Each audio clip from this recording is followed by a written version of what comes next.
Hello, good afternoon to everyone. Hola, buenas tardes a todos. Buenas tardes, muchísimas gracias por estar todos y todas aquí. Yo me llamo Josep Canals, secretario general de MedCities, y estoy muy contento de haber sido invitado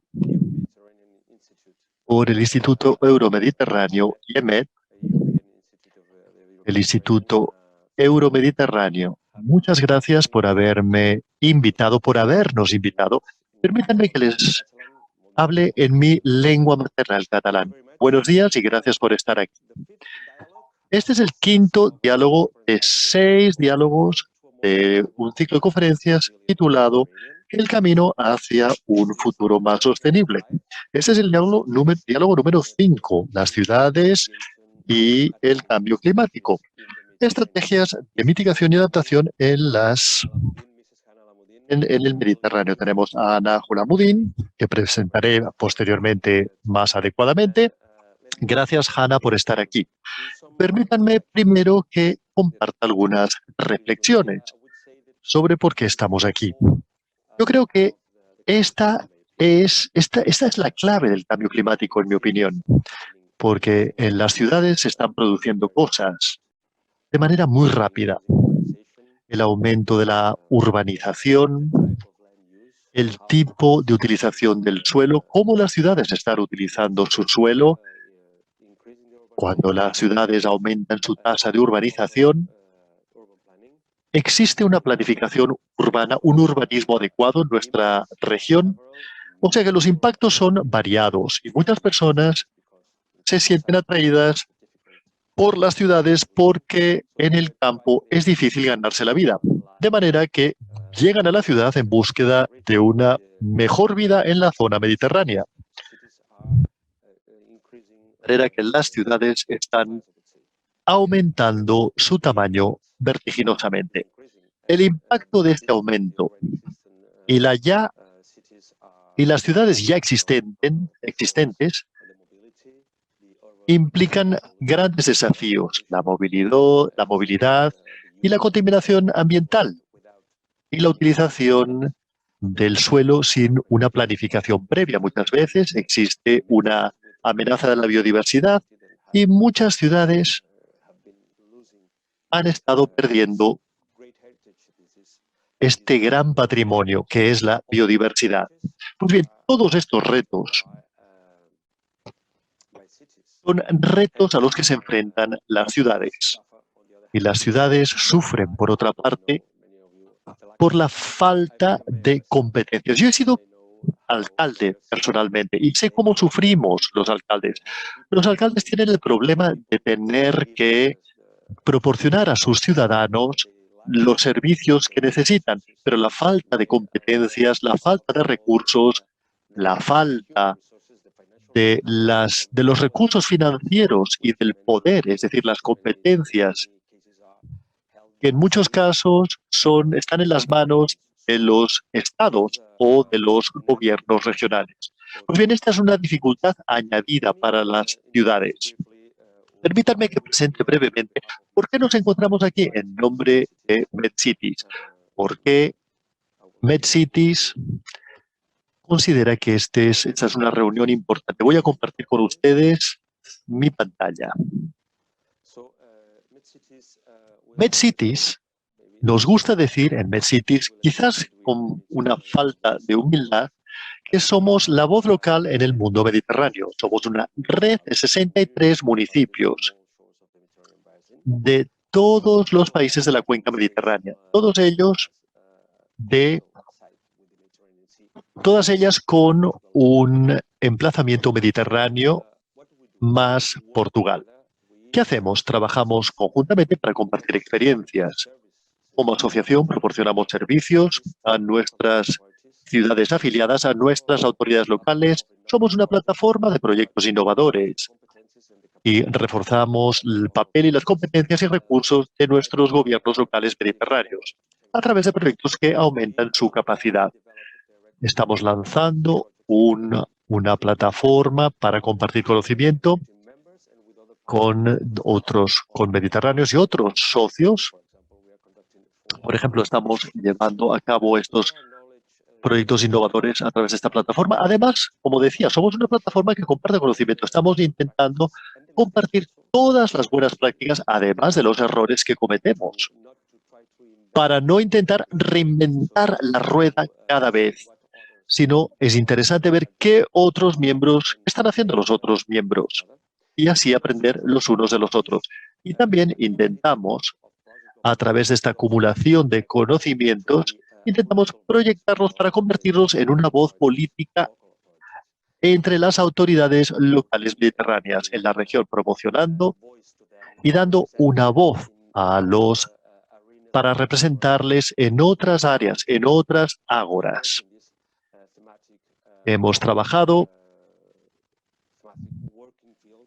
en otros campos temáticos como el desarrollo sostenible, la mitigación de la crisis climática, la equidad social y económica. Estos son los principios que guían nuestra acción. Y trabajamos en la planificación estratégica, la biodiversidad, el medio ambiente, la cohesión social, un desarrollo sostenible a nivel económico y un proceso urbano sostenible. Y esta es la razón por la cual estamos aquí. Hemos sido invitados por esto y nos sentimos muy agradecidos. Pues bien, todas las características que acabo de comentar en relación a los impactos y los desafíos a los que las ciudades se enfrentan, de hecho, siempre en MedCities hablamos de ciudades y de autoridades locales y de las personas, los ciudadanos y ciudadanas que viven en estos municipios con sus esperanzas y expectativas también. Así pues, ahora a mí lo que me gustaría es plantear algunas preguntas. ¿Cómo pueden las autoridades locales tratar o enfrentarse a estos desafíos?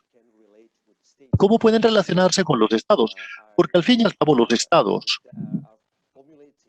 son los que formulan las agendas, la Agenda 2030, la nueva agenda, el Acuerdo Verde Europeo.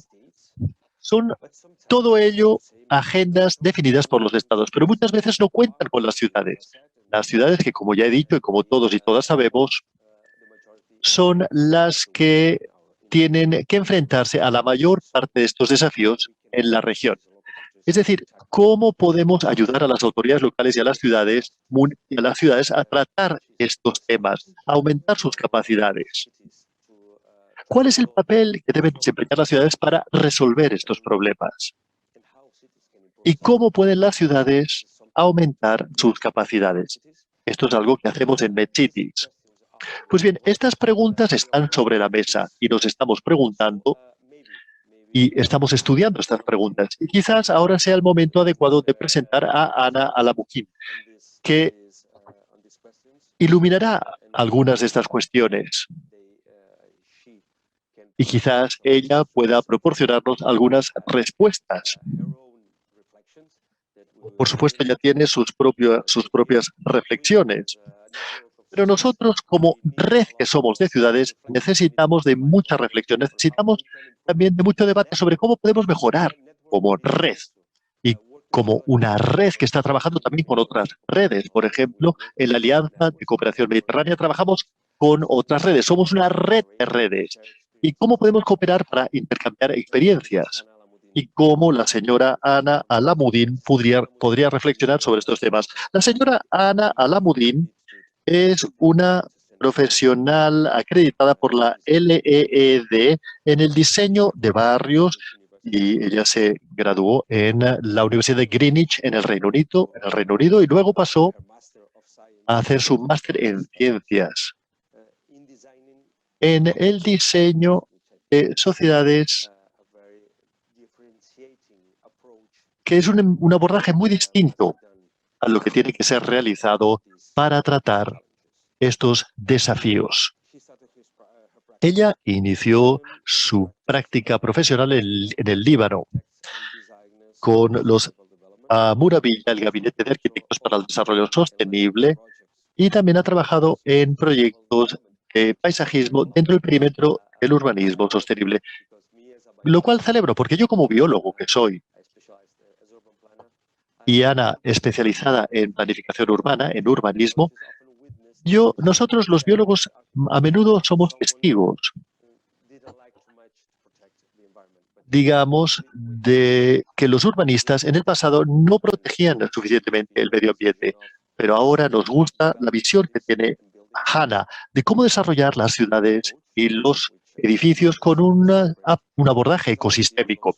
La señora Alamudin también es profesora en la Universidad Americana de Beirut y además es miembro del Consejo del Ayuntamiento de Construcción Verde del Líbano.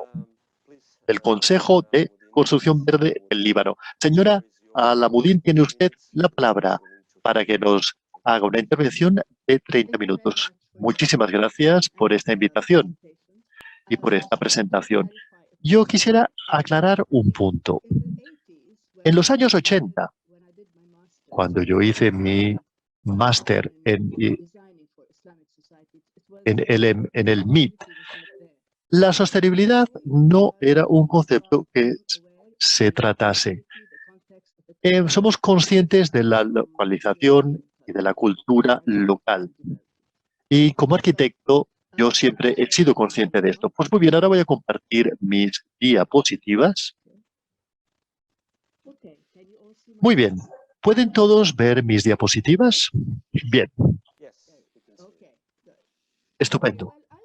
Pues bien, a mí me gustaría empezar con algunos elementos básicos y analizar qué queremos decir con planificación estratégica. Según UN Habitat, la planificación estratégica es una herramienta de gestión que determina la dirección en la que una organización se mueve y cómo llegará a su objetivo. La planificación estratégica urbana determina la dirección del desarrollo de una ciudad, de una área urbana, en el contexto de su perfil actual y de un análisis de SWOT, es decir, de puntos fuertes, puntos débiles, oportunidades y amenazas. Se orienta hacia el futuro e intenta prever cómo será el futuro y cómo podría ser distinto de aquí a 5 o 10 años. Y su objetivo es establecer la dirección de desarrollo de una ciudad basada en lo que el futuro nos presentará, o cómo pensamos que será el futuro. Y ahora me gustaría enfatizar un punto importantísimo, que es la situación política existente en la parte oriental de la cuenca mediterránea. Si analizamos los países de la parte oriental del Mediterráneo, cuatro de ellos, por no decir 5 de los 9 países de la región, están en una situación de caos total o de agitación total. Es una situación de agitación física como guerra, pero también agitación económica y política. Podríamos decir que esto se debe a la falta de acuerdo sobre la dirección futura que debe seguir la nación. Y es aquí donde este tema necesita ser reflexionado. Es decir, se tiene que tomar en cuenta este contexto. Desgraciadamente, si analizamos el futuro, de nuevo, las perspectivas de paz en la región están siendo cuestionadas con el descubrimiento de campos de gas en la región y un aumento en las tensiones y disputas. Las condiciones de agitación política y económica, en este tipo de situaciones caóticas, las preocupaciones de los gobiernos centrales se relacionan con la supervivencia, la seguridad. Además, los conflictos resultan en una pérdida de experiencia y de conocimientos por parte de la fuga de cerebros que abandonan el país, y los organismos gubernamentales tienen menos personal del que necesitan y son incapaces de funcionar apropiadamente. Mi presentación se concentra en el Líbano, no simplemente porque conozco muy bien el país, sino que también considero que el Líbano tiene un mensaje interesante que lanzar, dado que es la peor de las pesadillas o el peor de los escenarios para mitigar el cambio climático. Según UN Habitat, el Líbano es un país altamente urbanizado, con casi un 90% de su población que vive en centros urbanos y casi un 65% de sus habitantes viven en 5 aglomeraciones urbanas principales. Según la UNHCR, el país ha acogido 1,5 millones de refugiados sirios en una población global de aproximadamente 6,8 millones, lo cual convierte el Líbano en el país con el número mayor de refugiados sirios per cápita en el mundo. En lo que se refiere al cambio climático, sabemos que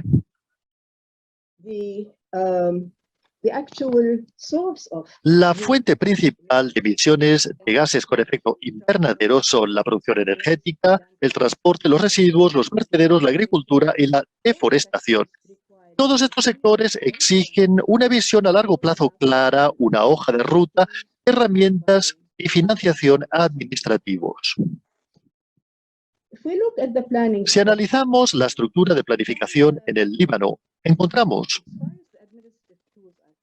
que en lo que se refiere a las herramientas administrativas, la planificación urbana, es decir, el urbanismo en el Líbano está centralizado y trata a varios niveles con los organismos siguientes. El Alto Consejo de Urbanismo, que está constituido por distintos especialistas y se responsabiliza de la planificación urbana a nivel estatal. Luego tenemos el Directorio General de Urbanismo, que es responsable de desarrollar los planes maestros en todo el Líbano. El CDR, que es el Consejo para el Desarrollo y la Reconstrucción del país, que como su nombre indica, se encarga del desarrollo y reconstrucción del país. Y luego tenemos los municipios, que actúan como guía.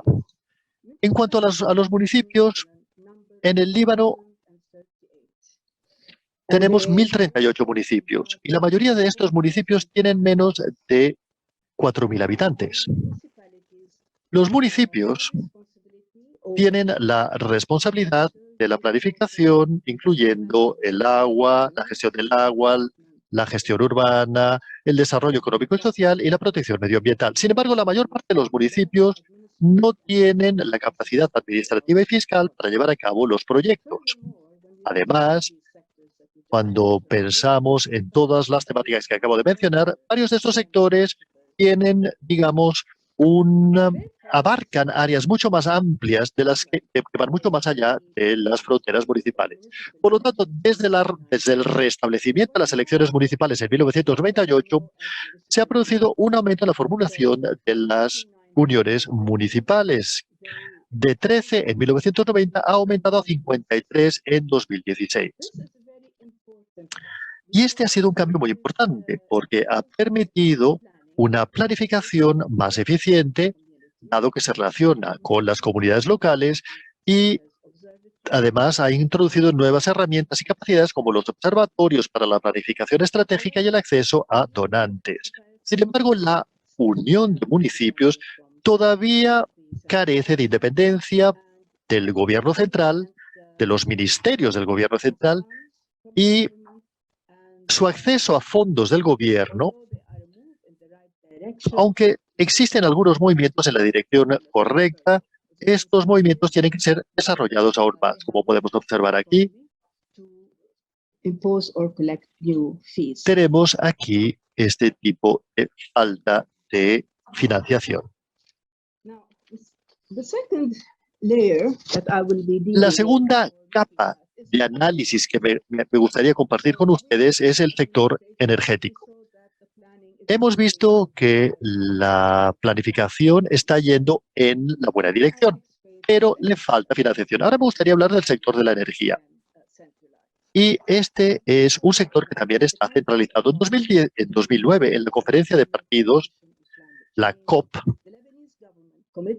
de la Convención Marco de las Naciones Unidas sobre el Cambio Climático, el gobierno libanés se comprometió a aumentar, digamos, la proporción o la parte de energía renovable de una electricidad total proyectada y de una demanda de calefacción en 2020 a un 12%. En la llamada Serpiente Solar del Río de Beirut fue el primer paso hacia este objetivo, con un llamamiento a expresiones de interés que fue lanzada el 23 de abril de 2013 por parte del Ministerio de Energía y Agua del Líbano. El río Beirut es el, digamos, mayor río y fuente de agua de la ciudad. Originalmente estaba en el monte Líbano. Sus aguas fueron canalizadas a través de acueductos y canales desde la época de los romanos. El río floreció como un paisaje y como un espacio social en la ciudad hasta 1968, cuando fue transformado en un canal de hormigón para controlar las inundaciones de los barrios que crecieron a su lado. Y eso lo transformó en un canal de residuos industriales y una especie de cloaca que plantea muchos riesgos sanitarios a sus vecinos. El río, digamos, lo que nosotros llamamos la serpiente solar del río de Beirut, utiliza este espacio por encima del canal para instalar una granja fotovoltaica en medio de la ciudad. Fue una idea muy ingeniosa, proporciona energía limpia a la empresa energética principal de la nación, l'Electricité du Liban. Distintas fases la planificación se realizó en distintas fases. La primera fase, con una capacidad máxima de 1 megawatt, se conectó a la, digamos, a la red en septiembre de 2015. La ERSS, es decir, la red solar del río Beirut, está compuesto por 3.600 paneles de PV de policristalino, de una punta máxima de 300 watts, con un ángulo, digamos, de 10 grados que abarca 31 haces específicos sobre el río Beirut. En 2019, este proyecto ganó un premio medioambiental de gran prestigio, el llamado Premio de Energía Global, bajo la categoría nacional, compitiendo con más de 2.500 proyectos presentados por más de 180 países. Además, este proyecto desempeñó un papel importantísimo a la hora de concienciar la necesidad de tener fuentes de energía limpias. Otros proyectos fueron también planificados por el Ministerio de Energía y Agua con un partenariado público-privado, como por ejemplo la granja solar de Sarani, que fue establecida. Pero la granja eólica de Akkar y de agua Akkar no fueron ejecutadas debido a la crisis financiera. Sin embargo, de alguna manera, esta crisis económica fue un factor mitigador para el cambio climático, dado que las subvenciones que se aplicaban al combustible tuvieron que ser eliminadas por parte del gobierno debido a la devaluación de la moneda local en comparación al dólar. Según un estudio realizado por el Ministerio del Medio Ambiente y la UNPD en 2013, estas subvenciones del combustible eran de 3.100 millones de dólares, es decir, un 7% del PIB del país. Aunque se supone que esto tenía que ayudar a la sección más pobre de la población, se encontró que beneficiaba a las familias con mayores ingresos que aumentaban su consumo energético y, por lo tanto, el calentamiento global. Además, esta falta de una electricidad central significaba que los generadores de barrio instalados como reserva de electricidad se habían convertido en la fuente principal de energía para las familias y sus propietarios tenían que aplicar, digamos, tarifas superiores, cada vez más grandes. Esto también sacó a la luz un problema de consumo energético, con un aumento de la instalación de paneles solares fotovoltaicos en los tejados, especialmente en los edificios institucionales. Otro factor de mitigación del calentamiento global han sido los edificios verdes como procedimiento común. Sin embargo, en el Líbano, como en otros países del sur, los criterios utilizados por parte de los organismos internacionales no cumplen con la situación existente en el país, sus regulaciones en la construcción y su contexto medioambiental. Por lo tanto, una ONG, el llamado Consejo de los Edificios Verdes del Líbano, conjuntamente con la IFC, que es miembro del Grupo del Banco Mundial, desarrollaron un sistema de clasificación de edificios que es apropiado porque trata temas que están dentro del control del propietario. La primera parte de estas regulaciones trató temas que se relacionan a las propiedades comerciales actualmente existentes. El sistema de clasificación ha sido diseñado para medir el alcance de los edificios comerciales, hasta qué punto estos edificios comerciales están en una situación saludable y proporcionan lugares cómodos para el trabajo y para el consumo de la cantidad adecuada de energía y de agua con un impacto bajo impacto en el entorno natural. Actualmente, 5 proyectos han sido certificados y 3 están en proceso de revisión para ser certificados. Otra fuente principal de emisiones de gas con efecto invernadero es, por supuesto, el transporte.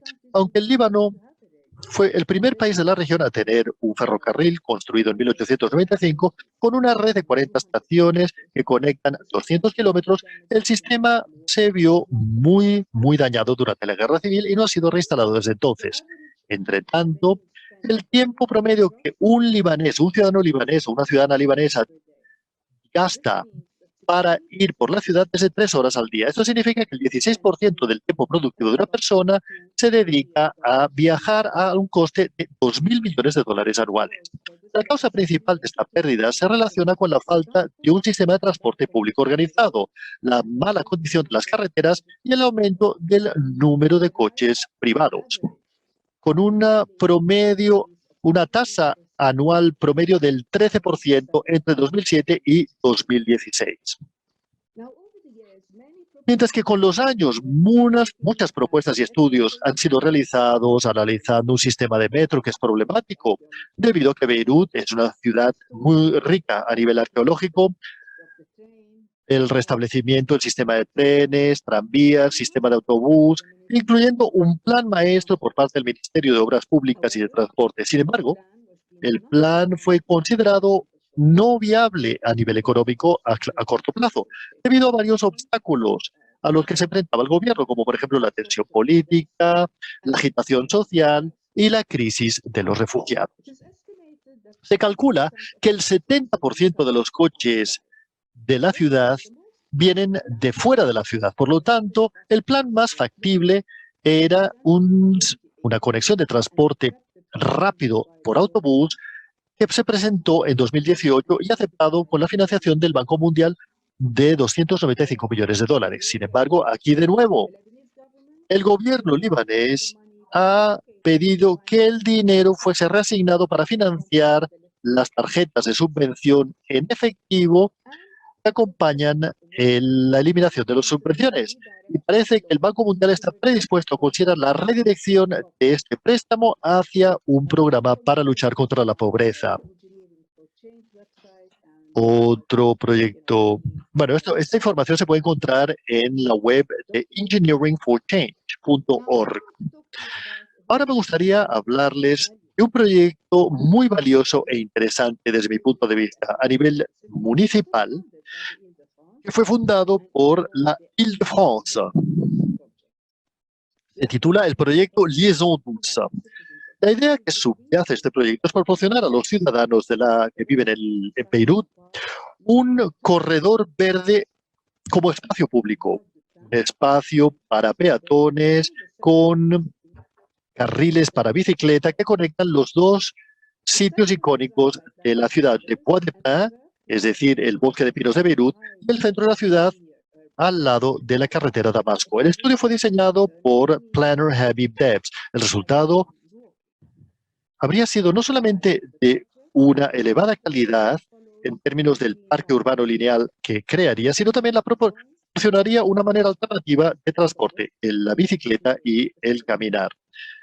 El valor añadido de este proyecto es que permite una línea verde, que es la zona que separa el este y el oeste de Beirut separó el este y el oeste de Beirut durante la Guerra Civil. Por lo tanto, también actuaría como una puente de conexiones de las comunidades a ambos lados de esta línea verde y una conexión con el corazón de la ciudad y sus periferias. El estudio fue presentado por el municipio en 2011 y desde entonces ha acumulado polvo en un cajón.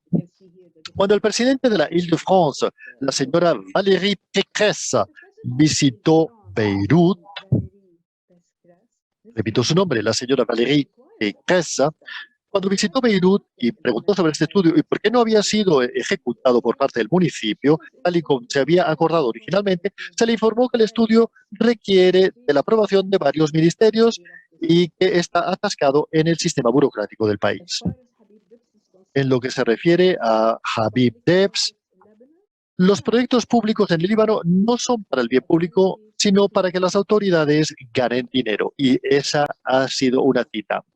Y este proyecto financieramente no les interesaba porque no podían ganar pingües beneficios con el mismo. Por otra parte, una startup de capital riesgo privado de pequeñas motos eléctricas fue iniciada en 2016.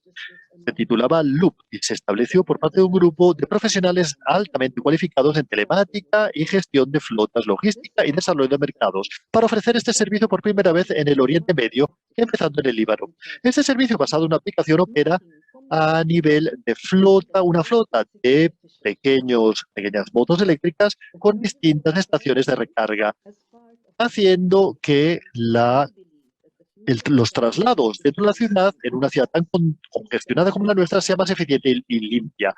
La filosofía de la empresa es, como parte de una economía de compartir, creemos que el futuro del transporte se basa en el acceso más que en la propiedad. Loop fue considerada una de las principales 100 startups de la región por parte de Forbes Middle East en 2017.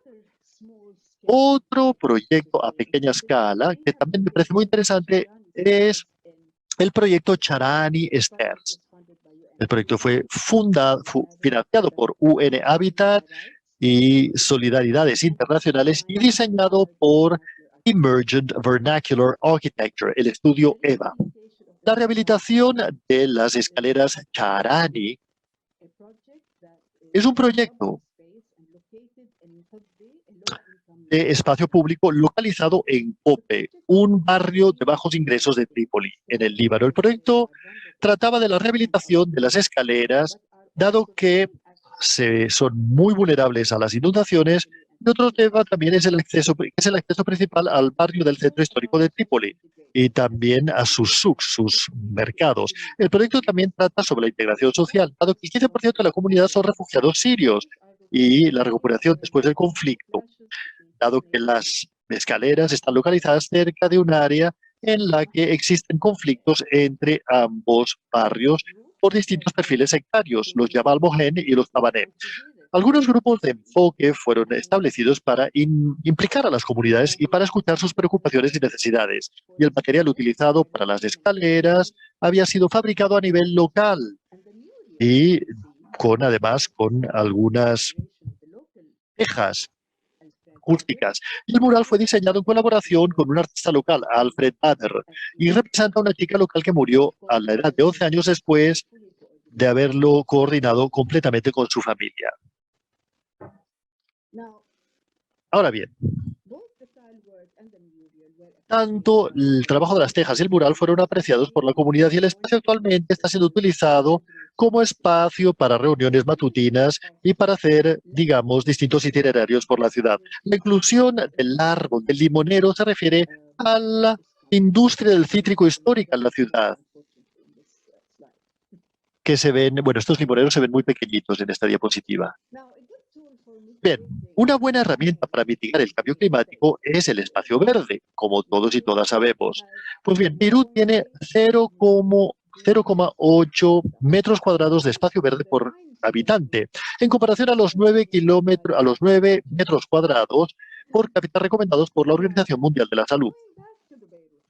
Por otra parte, si nos remitimos de nuevo al río Beirut, una iniciativa llevada a cabo por la firma The Other Dada, el otro Dada, una empresa de consulta y de arquitectura regenerativa dirigida por Adib Dada, ha llevado a cabo una investigación amplia sobre el río Beirut y sus áreas circundantes, donde un entorno muy rico existe a nivel cultural, como por ejemplo el Festival de Agua Armenio de Barrabar y el Eid musulmán. Frente al desinterés expresado por los ministerios y las instituciones responsables del río Beirut, la empresa consultora decidió pasar a la acción más específica y concreta. Un proyecto simple, el bosque Miyawaki, el primero en el Líbano. Con este enfoque, el alcalde, sin el fin, intentaba ganar acceso al suelo, pero la financiación fue fácilmente recogida utilizando la aplicación SUGI, es decir, una iniciativa global de urbanización sostenible, y la aplicación Aforest, que es un proveedor de servicios para crear bosques indígenas, nativos, con una gratuidad en su mantenimiento y naturales. El bosque Miyawaki es un bosque de muchas capas, 30 veces más denso que otros bosques hechos por la mano del hombre y que captura 30 veces más CO2 y 30 veces más contaminación. Está creciendo 10 veces más rápido y restaura el estado de salud del suelo y su biodiversidad en lugares degradados. Se ha convertido en un bosque completamente autosuficiente solo 3 años después y no requiere ningún tipo de irrigación o mantenimiento. En mayo de 2019, las Other Data plantaron el primer bosque urbano nativo del Líbano. Los voluntarios de distintos historiales se unieron al proyecto y ayudaron en la plantación y en su mantenimiento. El proyecto no únicamente restauró el primer ecosistema boscoso, sino que reunió a ambas comunidades. La segunda parte de esta plantación se completó en noviembre de 2019 con 2.000 árboles nativos que abarcan 500 metros cuadrados de tierra restaurada para el río tan contaminado de la capital. El río de Beirut ganó el Premio Impacto del Futuro de 2019 y también el Premio Impacto Social en 2020. El proyecto, por lo tanto, ha alcanzado muchos hitos. Ha pasado de ser el primer bosque Miyawaki del Líbano a convertirse en un proyecto piloto que puede ser replicado con éxito en muchas otras ciudades del Líbano y más allá. Estamos expandiendo el río Beirut con su bosque en noviembre y plantaremos otros 3.200 árboles allí para integrarlos en los itinerarios y en el espacio público central. También estamos plantando un bosque lineal dentro del municipio de Chilla dentro de 2 semanas. Y estamos negociando con el municipio de Souk Mosbre para realizar un proyecto similar. Todo esto son citas de Adit Dada. El proyecto, digamos, fue diseñado por ellos. Y dado que he mencionado Chilla, quisiera mencionar otro proyecto Chilla, que es una historia de éxito a nivel municipal. Chilla fue uno de los suburbios más afectados por la guerra civil de 1975 en Beirut. Muchos de sus edificios todavía conservan las marcas de esa guerra porque era una de las líneas fronterizas entre las partes en el conflicto. Un área altamente poblada en el municipio ha conducido al presidente a acordar un cambio estratégico para la percepción de esta área, para atraer empresas a través de espacios verdes públicos y trabajando con distintos grupos de interés del área, de grupos de familia y de parroquias, desde las parroquias hasta las empresas locales. La estrategia de este municipio también se ha dividido en 3 partes. El municipio permite el uso temporal de algunas parcelas no construidas en el área como jardines y áreas de juego. El municipio también ha establecido un jardín y un espacio comunitario y también ha invertido en una red de espacios adicionales y servicios como por ejemplo jardines, instalaciones deportivas, cafeterías para animar estos espacios municipales. El proyecto también ha sido muy exitoso y permite a los residentes un espacio abierto para disfrutar. Estos espacios también pueden ser utilizados para brindar apoyo económico. Aquí tenemos el llamado proyecto Muro Jardín, que es un proyecto implementado por la FA y financiado por la OCA, el Fondo Humanitario del Líbano. Los refugiados sirios y las comunidades anfitrionas en el Líbano están mejorando su nutrición gracias a la FAO, una iniciativa que ha ayudado a las familias a construir jardines, microjardines verticales a partir de materiales reciclados. Cada uno puede utilizar plantas con 2 tipos de vegetales consecutivos cada año. Y el proyecto pone en el punto de mira a las familias monoparentales dirigidas por mujeres y a aquellas familias con un enorme número de hijos. Y los beneficiarios incluyen a 30 familias libanesas vulnerables sin tierra y 120 familias sirias. Hablando de residuos, este es un proyecto llamado la montaña de residuos de Saida. La montaña de residuos de Saida se convirtió en un símbolo de la crisis de gestión de residuos al que se enfrentó el país. Establecido en 1982, recibió unas 300 toneladas de residuos sólidos diariamente de 250.000 personas que vivían en los 15 municipios que circundaban Saida. Esta montaña de residuos llegó a tener 55 metros de altura y cubría un área de 60.000 metros cuadrados. Localizada en la parte sur de la ciudad, a tan solo 200 metros de distancia de las residencias, la montaña de residuos constituía una verdadera amenaza a la salud de los residentes, puesto que no tenía una base adecuada.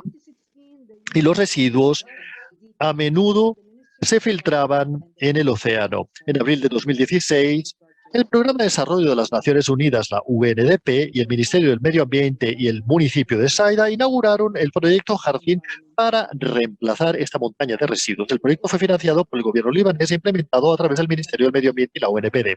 Durante el acontecimiento, se rodó un documental sobre el proceso de rehabilitación de este lugar a partir de la degasificación y la clasificación de los residuos, desde rocas a plásticos, papel y finalmente la creación de un vertedero para enterrar en los residuos orgánicos. El resultado fue un jardín de 33.000 metros cuadrados y más de 10.000 árboles.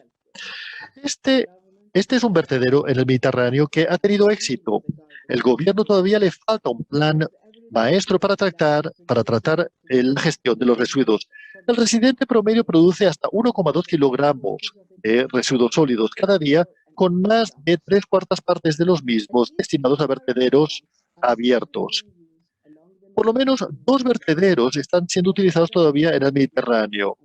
El Costa Brava, que vemos a la derecha, y el Burj Hammoud, que vemos a la izquierda.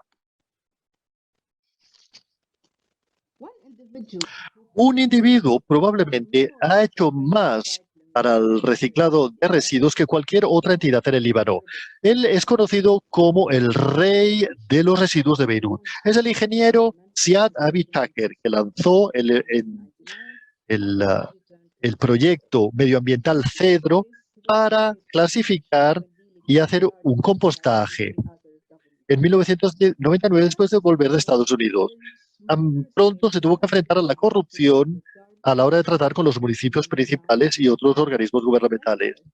El objetivo principal de Abi Chaker es construir plantas de reciclaje a pequeña escala para tratar con la gestión de los residuos en pequeños municipios. Necesitó de 10 años para establecer 12 plantas de reciclado que trabajasen con los municipios más pequeños. Abi Chaker, posteriormente, innovó y estableció una tecnología patentada para producir ecoplanchas a partir de bolsas recicladas. Ecoboards que son, digamos, muy durables y útiles para la construcción. Podemos ver en pantalla cómo se utilizan para realizar varios contenedores.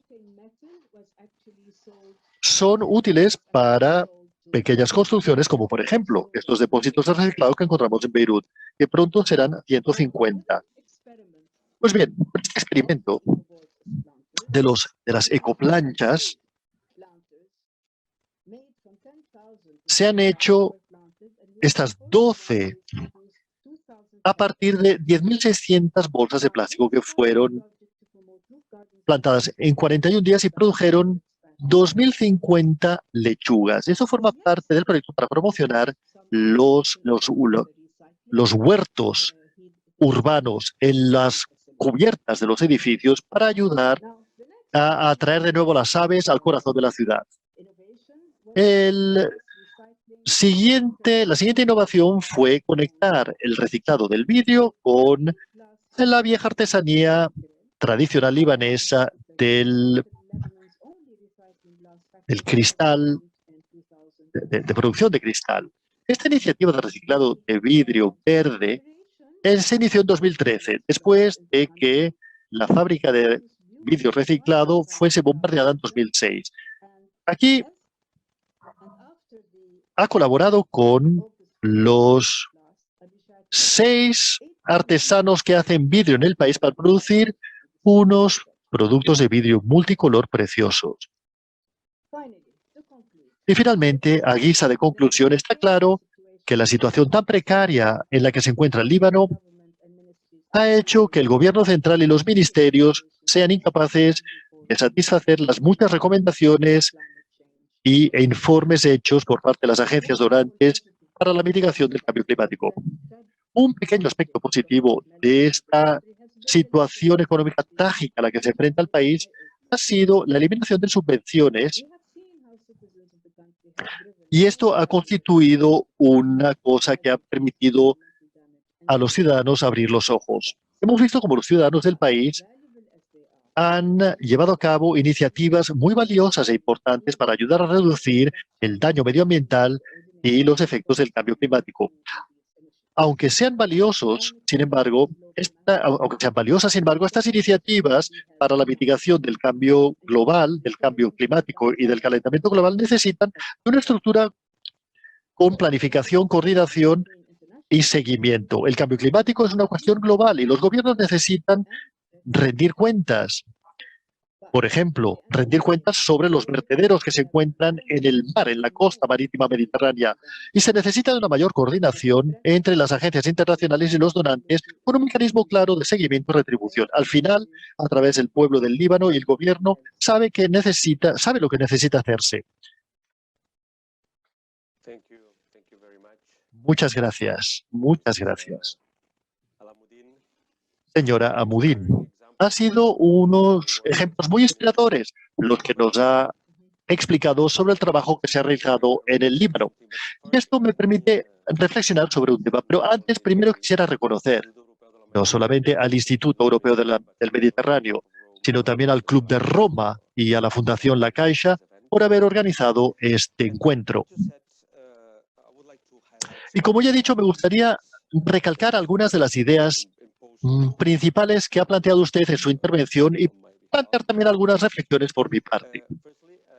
Para empezar, yo creo que la necesidad de trabajar conjuntamente,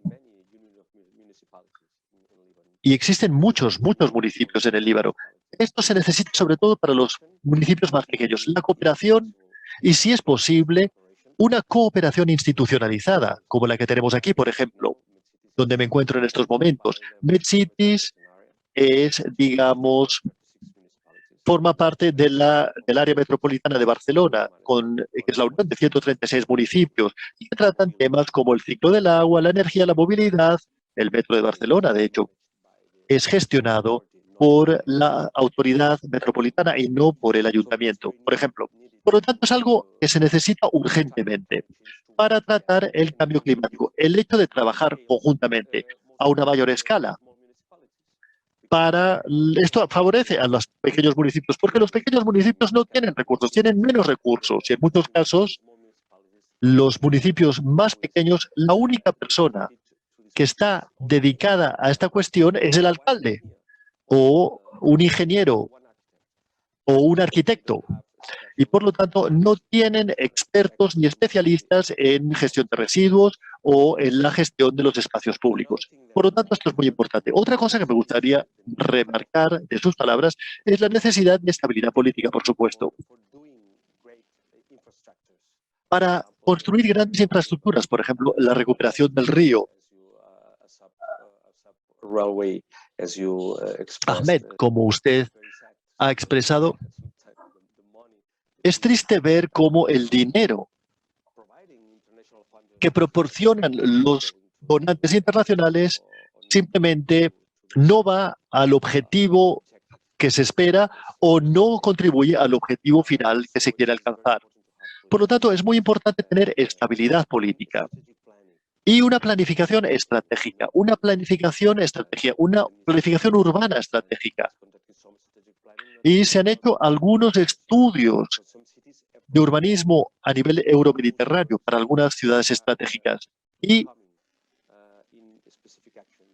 esto se está convirtiendo en algunas acciones específicas en los últimos 10 años. Por lo tanto, cito e insisto, es muy importante planear.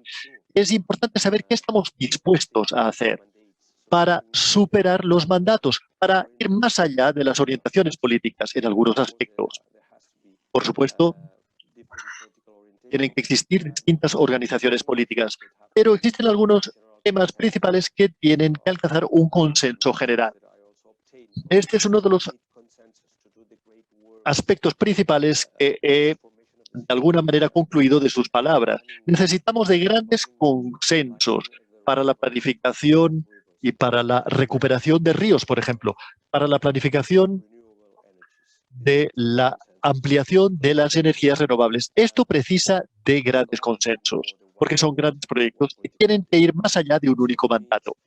Por lo tanto, para mí es muy importante esto también. Otro tema importantísimo para mí, y esto lo puedo extraer de sus palabras, es la implicación de las personas, de los ciudadanos. Todo esto se tiene que hacer con la implicación activa de las personas. Por ejemplo, el ejemplo que da usted de las Tejas. Esto se tiene que hacer con el público en general. Tenemos que concienciar, tenemos que sensibilizar a la población para cambiar comportamientos, porque también las personas, los ciudadanos exigen soluciones de sus representantes. Es muy triste ver, y es lamentablemente muy común ver, cómo se vierten residuos en lugares como esa montaña de residuos que nos ha presentado. Existen visiones, pero lo que se ha hecho con esa montaña también proporciona esperanza y un buen modelo de conducta sobre cómo tratar este tipo de problemas. Si existe la voluntad política y la voluntad popular para ejercer presión sobre los políticos y para evitar este tipo de acciones.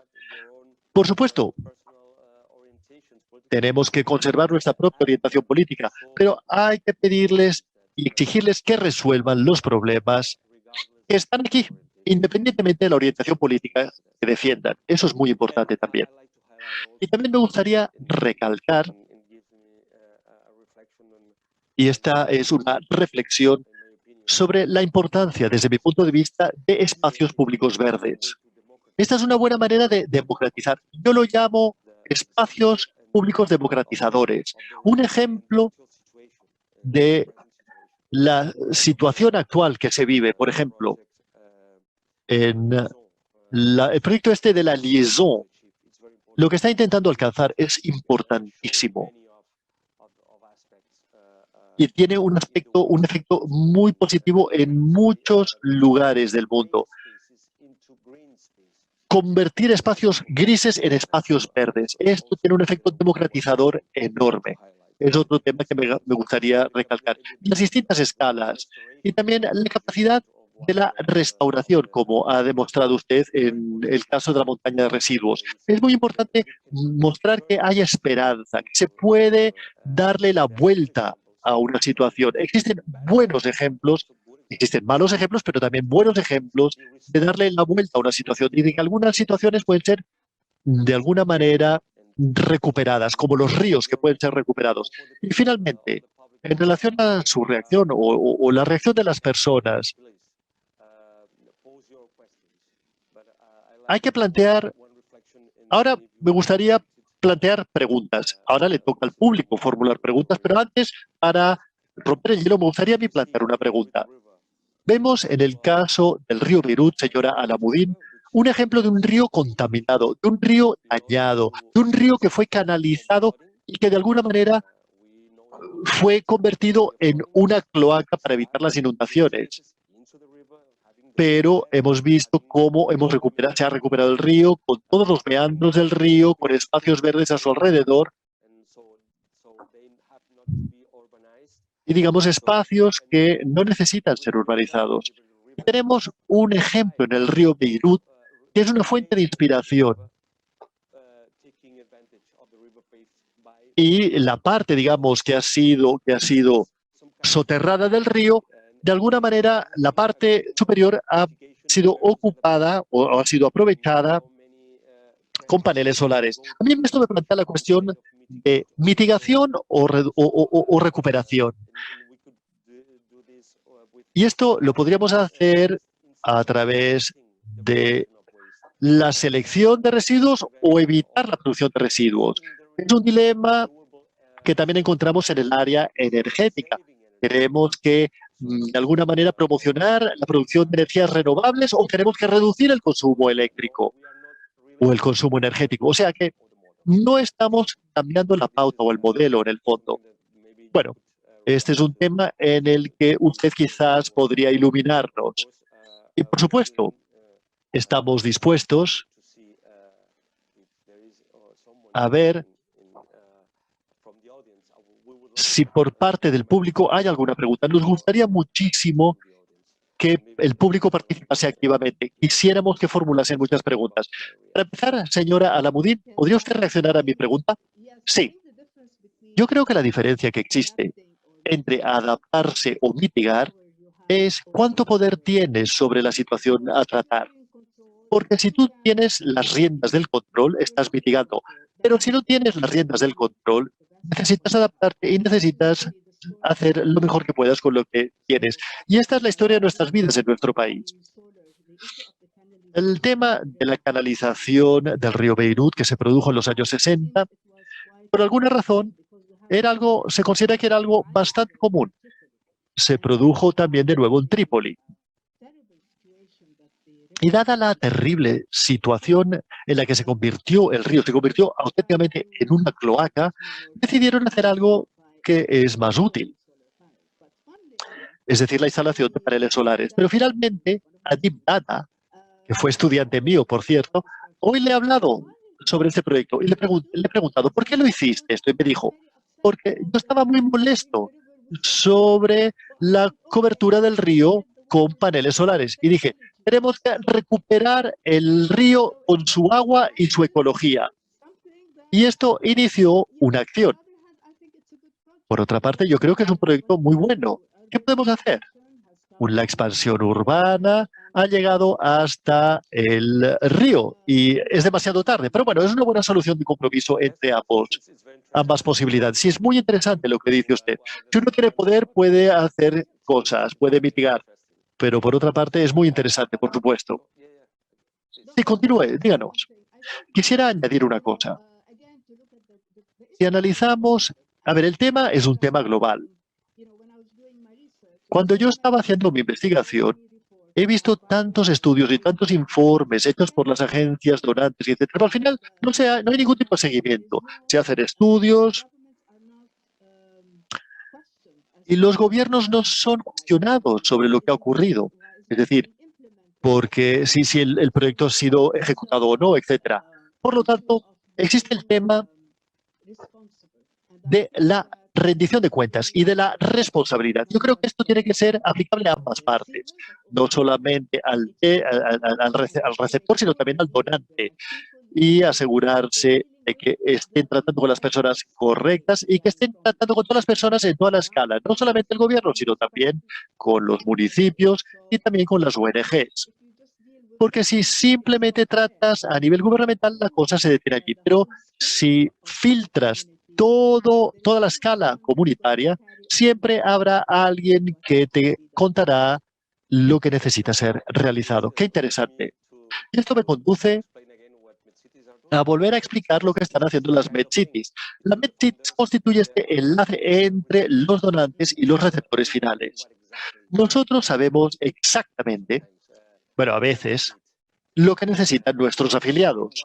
Y también necesitamos saber lo que quieren alcanzar como objetivo los donantes. Nosotros podemos transformar estas ideas en acciones. O sea que yo creo que se necesita muchísimo esta unión de instituciones, como lo que realiza MedCities. Ana, tenemos dos preguntas. La organización nos ha dicho que o bien podemos responder. A ver, yo creo que una pregunta es más apropiada. Yo la podría responder y la otra quizás la podría responder usted. Se ha mencionado que la mayor parte de los municipios no tienen la capacidad fiscal y administrativa para llevar a cabo proyectos sostenibles. ¿Podría darnos algunos ejemplos de cómo estas ciudades podrían aumentar sus capacidades para mejorar las acciones de planificación urbana? Yo podría decir algo al respecto, pero por supuesto siéntese libre de responder a esta pregunta. Y la segunda, dado que el Líbano sufre de unas escaseces dramáticas, ¿existe alguna iniciativa conducida por los municipios para mejorar la eficacia energética de los edificios o para promocionar la energía, digamos, renovable y sostenible como la energía solar. ¿Estos precios de la energía ascendentes promocionarán este tipo de actividad? Muy bien.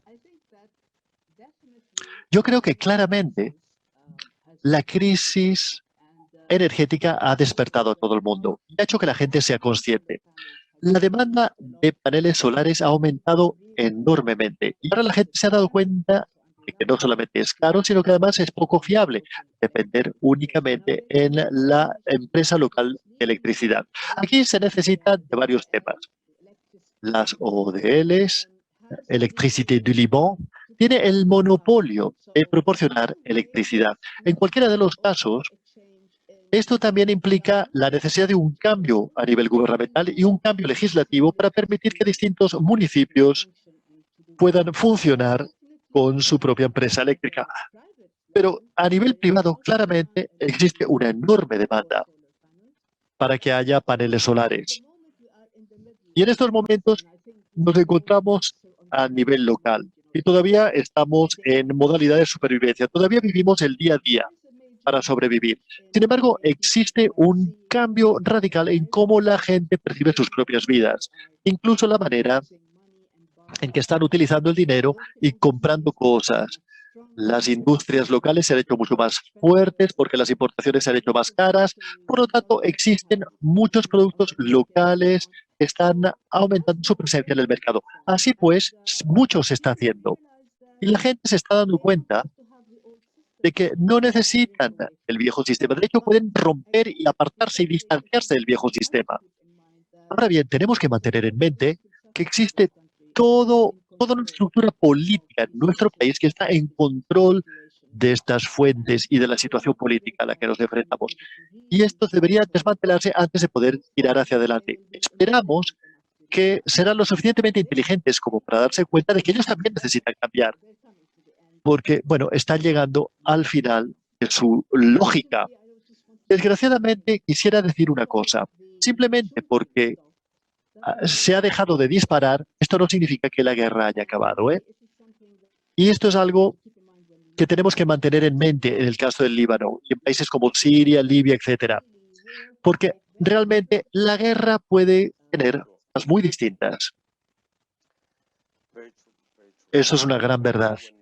Y quizás cuando los fusiles se detienen, perdemos de vista la situación y miramos hacia otro lugar.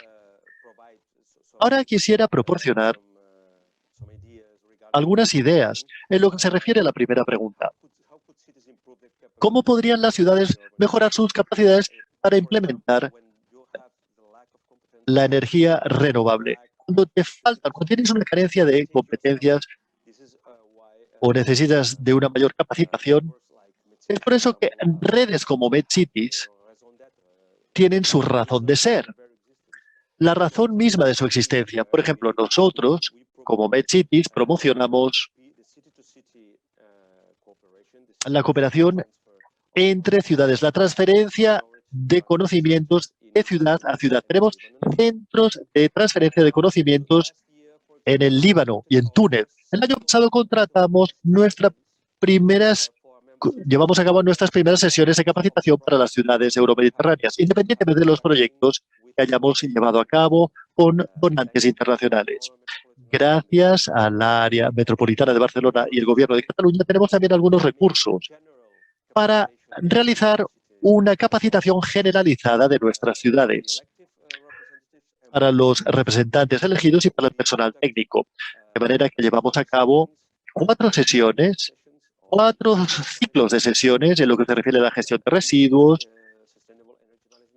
la gestión sostenible de la energía, la movilidad sostenible y la gestión medioambiental sostenible.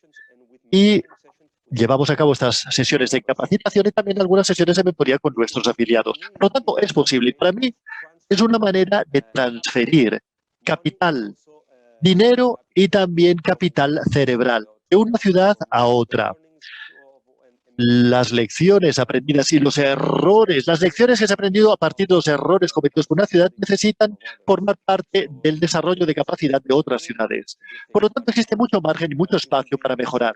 Pero, por supuesto, sería más fácil si cada estado ayudase a cada uno de los municipios para aumentar su propia capacitación. Ahora bien, cuando existe una carencia de esto, cuando falta esto, es cuando organizaciones internacionales como la nuestra entramos en el escenario. A ver, hay más preguntas, voy a verificar. Nos queda como máximo 10 minutos más. La tercera pregunta sería, ¿qué podemos aprender de la experiencia para mitigar la situación climática en las ciudades, Hanna? El problema de las ciudades es una cuestión de densidad. La naturaleza misma de la arquitectura en las ciudades se define a partir de una arquitectura, entre comillas, tradicional. Sin embargo, existe una sección media, que no es la arquitectura tradicional, sino, digamos, los edificios de un tamaño medio,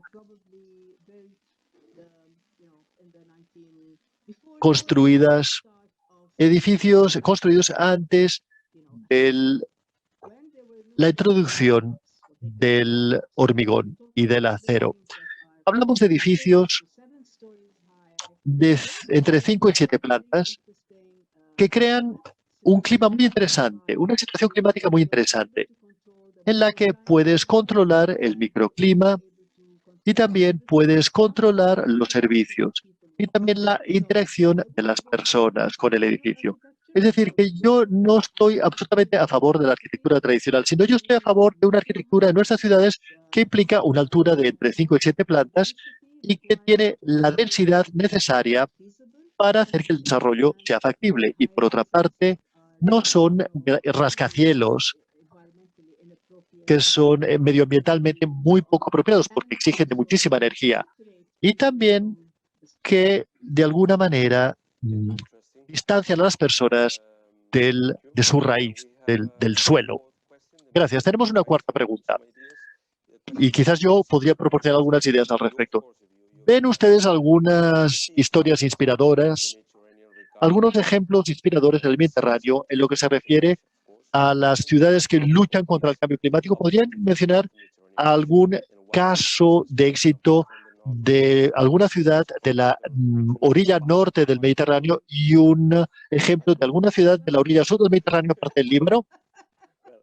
Hombre, el Líbano es el que mejor conozco. Nos ha enseñado algunos ejemplos buenos y algunos ejemplos malos en pequeños casos, en casos de pequeña escala. Efectivamente, yo podría decir, a ver, podría hablar de una ciudad en la que me encuentro en estos momentos. La ciudad de Barcelona ha declarado oficialmente la emergencia climática en Barcelona y tienen una planificación para los espacios verdes. Han llevado a cabo en esta sede, el área metropolitana de Barcelona, con una visión metropolitana, han creado un área restringida para los coches. Algunos coches no pueden entrar en el centro de la ciudad ni tampoco en una gran parte del área metropolitana. Es decir, han establecido un etiquetado específico en lo que se refiere a sus emisiones y si estas emisiones superan, digamos, un cierto baremo, no pueden entrar en el área metropolitana. Y esto es un buen ejemplo de lucha contra el cambio climático. La contaminación local, que no siempre es lo mismo que el cambio climático, que la mitigación del cambio climático, pero por supuesto está en una conexión. En Barcelona está aumentando cada vez más en espacios públicos como la Liaison Douce que nos ha enseñado usted en Beirut, haciendo que el pavimento, es decir, la construcción del pavimento, sea un pavimento verde o marrón. Es decir, algunas zonas no tienen vegetación, pero es un pavimento, digamos, marrón o verde,